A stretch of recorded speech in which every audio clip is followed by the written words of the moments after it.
ఆ రోజు రిక్కీ ఏడుస్తుంటే మా అందరికీ ఏడుపొచ్చింది. బికాజ్ ఎవరడిగినా కాన్ఫిడెంట్‌గా చెప్పేసేవాడిని పెద్ద ప్రెడిక్షన్ మాస్టర్ లాగా. అంటే మేము షాక్ అయ్యాము. రిక్కీ ఏడుపు చూస్తే మాకు ఏడుపొచ్చింది. మీరు కన్సోల్ చేయలేకపోయారు. ఎలా ఓదార్చారు నాకు అర్థం కాలేదు అది. నేనొకటే నమ్ముతాను లైఫ్‌లో ఎప్పుడు గూడా. హ్మ్.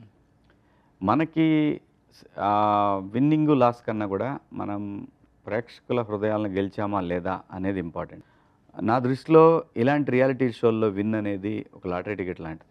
సో, అక్కడున్న ఐదుగురిలో ఎవరో ఒకళ్ళు గెలవాలి. గెలిచారు అంతే, అది లక్.